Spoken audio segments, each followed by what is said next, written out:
Atenção. Atenção. Este podcast é uma produção original da produtora LSP e não é recomendado para menores de 16 anos. Os acontecimentos aqui relatados são reais e recomendamos que você use fones de ouvido.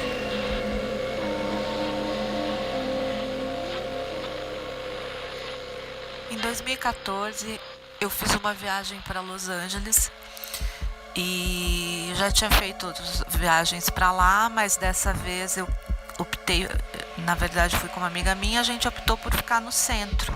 Por uma questão de próximo ao que a gente ia fazer, proximidade de onde a gente ia fazer os nossos negócios. Conhecer a cidade como um todo, a questão do centro bem problemática, a gente queria ver a cidade numa real, não como turista, né? Nada a ver com a parte turística, então essa foi a opção. Vi as fotos, achei o interior design do hotel muito bonito e quando fui ver o preço, realmente ele era bem abaixo do que a gente está acostumado a pagar em Los Angeles. Mas na minha concepção era em função da localização, né? Downtown LA é bem problemática, é uma região com muitos homeless e nada turística. E na verdade essa era a ideia, ficar num lugar diferente do que eu já tinha ficado antes e pela proximidade do que a gente ia precisar fazer na época. E vi assim que era um hotel decadente, o nome era Stay On Main.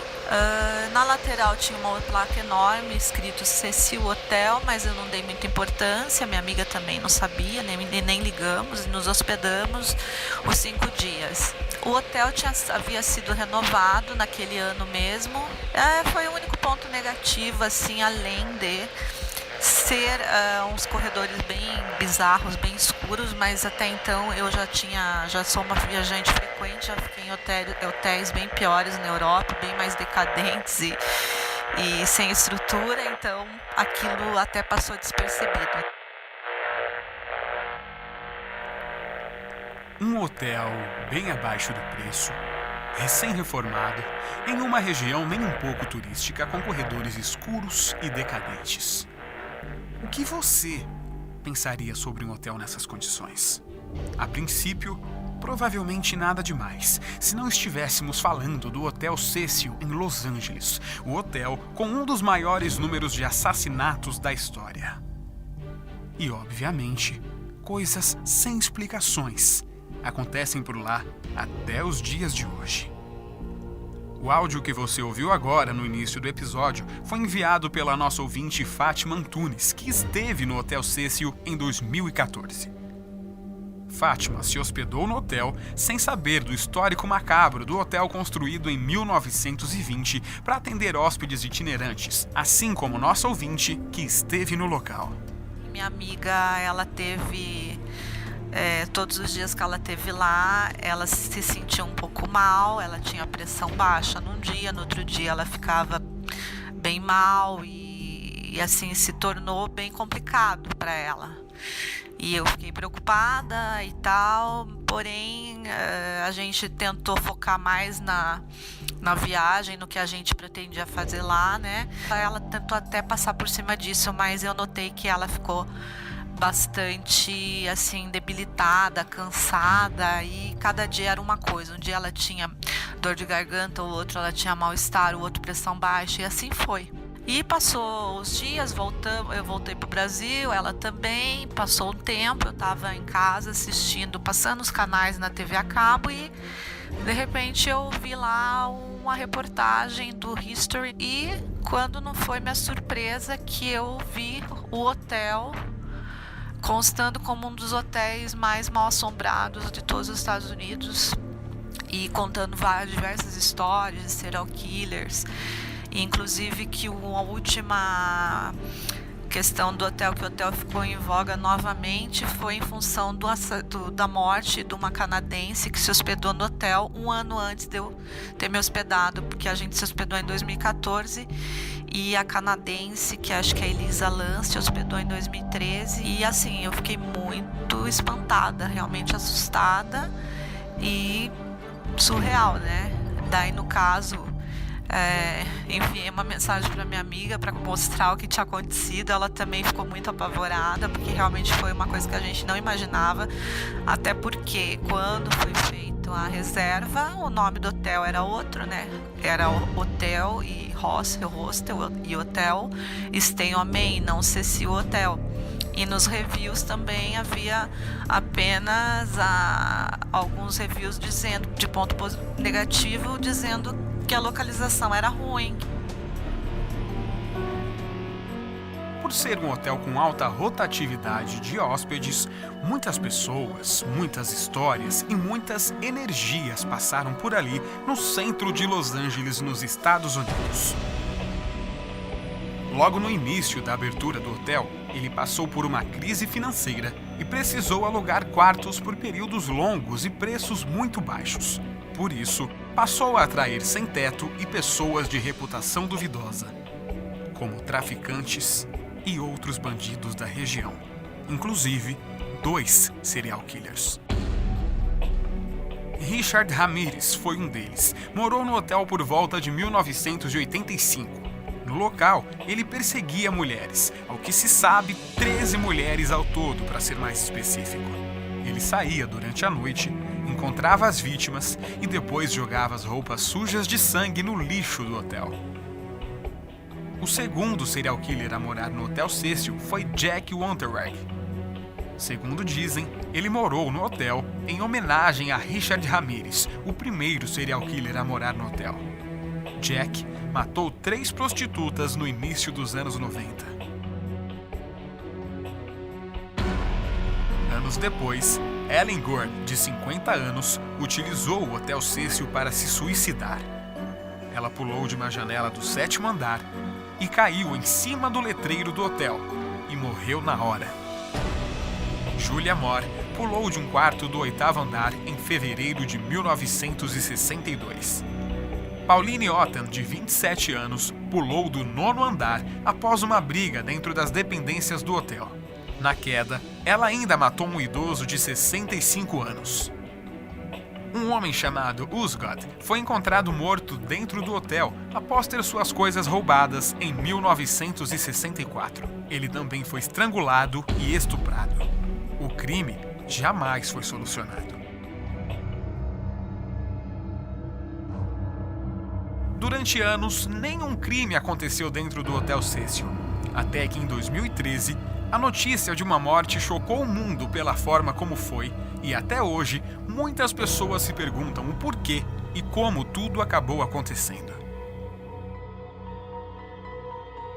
Após tantos casos macabros, inclusive o de Elisa Lam, que você vai conhecer neste episódio, o Hotel Cecil é a principal referência da 5ª temporada da série American Horror Story. Após a declaração de um dos produtores da série de que o local havia servido de inspiração para a 5ª temporada, o interesse do público cresceu tanto que existe uma lista enorme de espera de pessoas interessadas em se hospedar no hotel. E o quarto mais procurado é o que foi ocupado por Elisa Lam. Assim, existe a história já que o hotel é mal assombrado, mas esse boom, eu acredito que foi depois do que eu me hospedei, que foi depois quando começou a lançar o American Horror Story e esse documentário do Investigação Criminal, tá? Então, também não tinha muita informação, né? Por isso que eu não soube que eu estava me hospedando no hotel que tinha tanta história. Então, isso chamou muito a minha curiosidade e hoje talvez eu não ficaria lá de novo. Mas foi uma experiência. Downtown LA é bem complicado, sabe? Então eu acho que não seria hotel, seria como um todo, aquela região toda. E é isso que eu posso te dizer. Agora, minha amiga, eu acho que ela deve ter sentido alguma coisa. O hotel é muito passado e até nessa história da Elisa é muito, muito assustadora, né? E eu te falo uma coisa, Levi. Eu acredito, sabe, que tem sim coisas sobrenaturais lá. Acredito em forças muito, muito ocultas. Não acho invenção de ninguém. Que existe, até porque, como eu te falei, eu sou espiritualista, então eu posso te dizer que sim, existe. De certa forma, felizmente, eu não vi nada. Mas talvez nesse momento, você esteja se perguntando: por que um caso criminal vai ser contado na assombração? E é aí onde um possível crime pode ter acontecido, ou mais provável, que seja a ação de alguma força paranormal na morte de Elisa Lam. Dentro de instantes, você descobre o porquê dessa possibilidade e os principais detalhes envolvidos no caso. E ainda hoje, nesse episódio, mansão que era de Roberto Bolanhos, o Chaves, até hoje não conseguiu ser vendida. O motivo? A casa ganhou fama de ser mal assombrada entre os vizinhos. Muitos barulhos e vultos são vistos no local. E também a chegada do Assombração a mais 2 plataformas de podcasts. Meu nome é Levi Palomo e essa é a Sintonia do Assombração.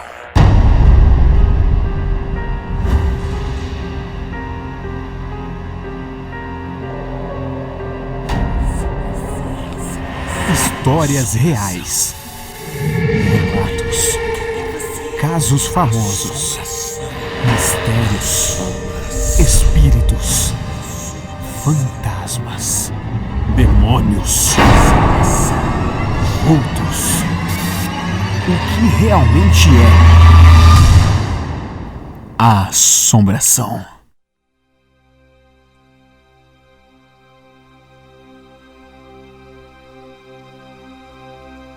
Em 26 de janeiro de 2013, Elisa Lam chega a Los Angeles, Califórnia.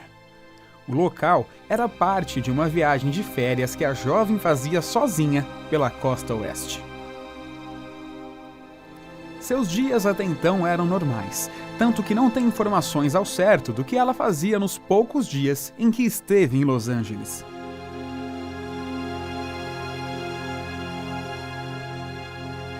Apesar do medo da família em deixar a jovem Elisa Lam de 21 anos viajar sozinha, ela acabou convencendo seus pais e prometeu que todos os dias ligaria para dizer que estava tudo bem. A promessa fez com que os pais notassem que alguma coisa de errado tinha acontecido, porque Elisa não deu notícias no dia 31 de janeiro. Data essa que marcava o fim da hospedagem de Elisa no Hotel Cecil. Não demorou muito para que a família de Elisa entrasse em contato com o departamento de polícia local. Mas ela não foi encontrada no hotel. Para todos os efeitos, Elisa estava desaparecida.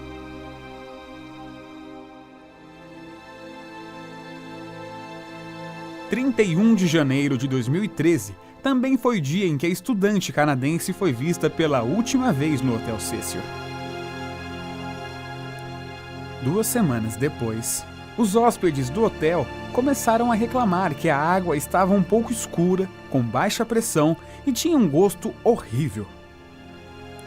Uma equipe de manutenção do hotel foi checar a caixa d'água. E Elisa foi encontrada, morta, ali dentro, na caixa d'água do Hotel Cecil. E seu corpo já estava em fase de decomposição. Obviamente, a polícia foi chamada e começou uma investigação que até os dias de hoje está longe do fim. Por se tratar de um hotel, os policiais buscaram respostas inicialmente no apartamento em que ela estava hospedada. E nada foi encontrado.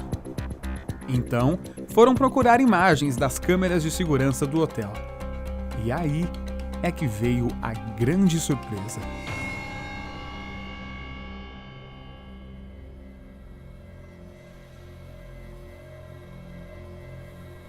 As imagens eram tão intrigantes que a polícia logo divulgou as imagens internas das câmeras de segurança do hotel em seu site, e logo inúmeras teorias surgiram. A gravação mostra Elisa Lam nos seus últimos momentos de vida entrando em um dos elevadores do hotel e agindo de maneira estranhamente assustadora. Primeiro ela entra no elevador normalmente e se agacha diante do painel. A estranheza do movimento provavelmente se deve à miopia que ela sofria e da necessidade de ver os botões do elevador. Mas depois, tudo fica muito estranho. Muito. O elevador simplesmente não funciona e ela espera. Para depois olhar para fora desesperada, como se estivesse sendo perseguida por alguém ou alguma coisa. Na sequência, ela dá passos calculados, tentando se esconder no canto. Depois, mais uma nova olhada rápida, e a partir disso, começam as suspeitas de que Elisa estava sendo perseguida por alguém ou alguma força sobrenatural. Na sequência, ela quase some do vídeo e passa a movimentar os braços como se estivesse sendo controlada. Depois, ela volta com os braços na cabeça e anda tão lentamente que parece que o vídeo está em câmera lenta. Antes tivesse. Logo depois, ela começa de novo a apertar vários botões aleatórios no elevador que ainda não deu qualquer sinal de que irá funcionar. Elisa então parece discutir com alguém que não é visto de jeito nenhum. Ela fala, ela gesticula, como se estivesse em uma briga, em uma discussão, e discussão calorosa com alguém. E os movimentos dela são extremamente estranhos. Ela parece apalpar o ar em busca de alguma coisa e fica por mais de 20 segundos fazendo isso.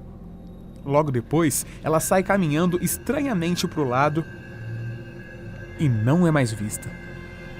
Por alguns segundos ainda vemos a sombra dela. E é possível concluir que ela andou para frente e sumiu.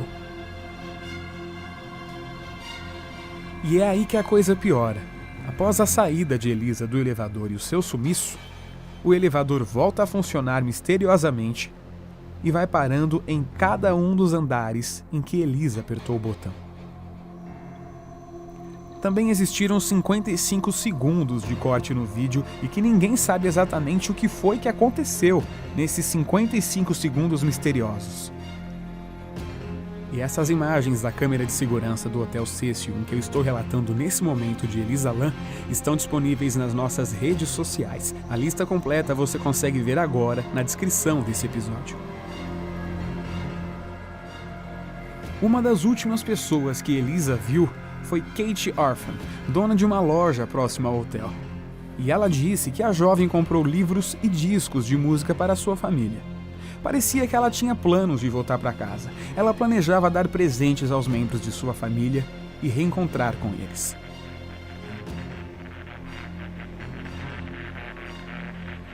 E depois do intervalo, o que será que aconteceu realmente com Elisa Lam? Respostas? Dúvidas? Interrogações? É daqui a pouco, após o intervalo do Assombração. Assombração. Assombração. Notícias. Sabia que dá para você apoiar o Assombração e fazer crescer ainda mais? Além de compartilhar os nossos episódios com seus amigos, você pode ajudar a custear o financiamento de produção do nosso podcast, com o mínimo que você possa contribuir, e logicamente quem ganha com isso é você, nosso ouvinte que sempre ouve os nossos episódios. Dá para você nos ajudar em 2 plataformas diferentes de financiamento coletivo, Vaquinha ou Catarse. Os links dessas plataformas estão na descrição desse episódio. Tudo isso em busca de fazer o melhor podcast paranormal de todos os tempos. O podcast Assombração está disponível em mais de 30 plataformas. É só acessar o nosso site que está disponível aqui na descrição do episódio. Assombração. Notícias. A mansão de Roberto Bolanhos, o Chaves, ainda não conseguiu ser vendida por estar mal assombrada. Segundo informações do site peruano La República, os vizinhos da mansão contam que já presenciaram inúmeras manifestações sobrenaturais no local. E segundo pessoas próximas, já foi possível ouvir barulhos estranhos, vozes e portas abrindo e fechando à noite, mesmo com o local vazio. Algumas pessoas disseram que as sombras que são vistas na mansão lembram muito a figura de Roberto Bolanhos. O comediante morreu em 2014 devido a uma parada cardíaca. Assombração. Notícias. Recentemente, o Assombração foi adicionado a mais 2 novos aplicativos de podcast, o iHeartRadio e o Ola Podcasts, um novo aplicativo brasileiro de podcasts. Portanto, são mais 2 novas opções para você ouvir o Assombração, o verdadeiro lado paranormal. Assombração. Notícias. A Assombração. Estamos de volta na sintonia do Assombração e agora nós continuamos com o caso da jovem Elisa Lam, morta em 2013 no Hotel Cecil, em Los Angeles. Uma das dúvidas que surgem é como Elisa foi parar ali. Ali dentro daquela caixa d'água. As caixas d'água são muito grandes e ficam na cobertura do hotel. E tudo é protegido por um sistema de alarme extremamente rigoroso. Os hóspedes do hotel reclamaram também que a água saía com pouca pressão. Para isso acontecer, o corpo dela teria que estar tampando o cano de saída da água. Nas imagens da caixa d'água do hotel que você pode ver agora nas nossas redes sociais, os canos de saída ficam no fundo da caixa d'água. E quando alguém morre na água, o corpo não deveria boiar ao invés de ficar no fundo? Ou o corpo de Elisa boiava e uma parte se rompeu e foi parar na boca do cano de saída de água? Para retirar o corpo dela, parte da caixa d'água teve que ser cortada. Especialistas e a polícia disseram que até um contorcionista muito habilidoso teria dificuldades para entrar ali dentro. E além de ser alto, a única abertura que tinha para dentro dela é muito pequena. Fora que a caixa d'água é alta o suficiente para precisar de uma escada para chegar no topo. Coisa que Elisa não usou.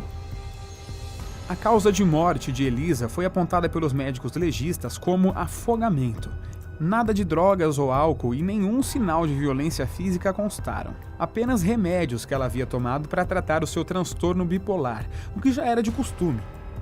Mas a pergunta que fica é como ela chegou lá. E as roupas de Elisa? Nas últimas imagens dela, e que são no elevador, ela estava com roupas. Por que ela estaria nua dentro de uma caixa d'água?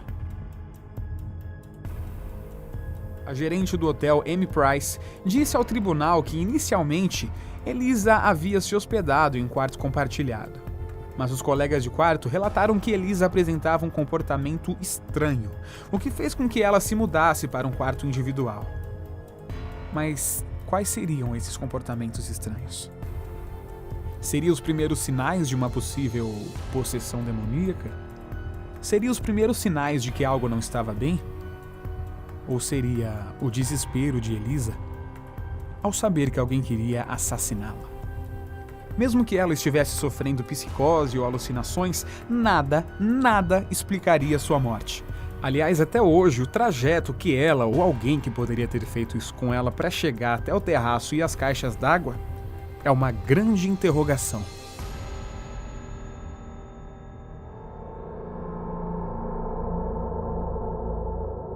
Os pais de Elisa entraram em processo por morte por negligência contra o Hotel Cecil depois de alguns meses da descoberta da morte de sua filha. O advogado da família afirmou que o hotel tinha o dever de inspecionar e procurar perigos no hotel que apresentassem um risco irracional de perigo para Elisa e outros hóspedes. O hotel lutou contra o processo e moveu uma ação para rejeitá-lo. O advogado do hotel argumentou que eles não teriam motivos para pensar que alguém seria capaz de entrar em um de seus tanques de água. Com base em declarações judiciais da equipe de manutenção do local, o argumento apresentado pelo hotel não é sem sentido. Santiago Lopes, que foi o primeiro a encontrar o corpo de Elisa, descreveu detalhadamente quanto esforço ele teve que fazer para chegar até o local. Para chegar lá, ela teria que subir a escada de incêndio, apesar de haver 3 delas no hotel. Ambas são na parte externa e ela teria que sair por alguma janela. Além do mais, ninguém notou a presença dela por esse caminho. Depois, passar por uma porta que dá acesso direto ao terraço, mas que, por motivos de segurança, ela fica constantemente trancada. E um alarme sonoro é ativado quando alguém passa por ela. o engenheiro-chefe do hotel, Pedro Tovar, deixou claro que seria praticamente impossível alguém acessar o telhado sem disparar o alarme. Somente funcionários sabem como desativá-lo corretamente. Se ele fosse acionado, um som chegaria até a recepção e todos os 2 andares superiores do hotel. Para chegar até lá, teria que conseguir subir na caixa d'água, subir uma escada de 3 metros, abrir uma tampa de 10 quilos, entrar na caixa d'água e depois dar um jeito de fechar a tampa pelo lado de dentro. O que parece impossível para uma mulher do tipo físico de Elisa. O juiz da Corte Superior de Los Angeles decidiu que a morte de Elisa Lam era imprevisível, pois havia acontecido em uma área em que os hóspedes não tinham permissão de acesso. Então, a ação da família de Elisa contra o Hotel Cecil foi julgada improcedente. Perguntas sem respostas. E até hoje, o mistério permanece e alguns investigadores independentes encontraram até contornos sobrenaturais nesse caso.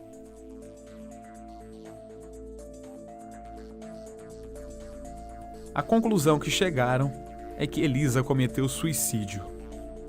Mas eu faço uma pergunta agora para você que me ouve. A misteriosa morte de Elisa seria um crime perfeito?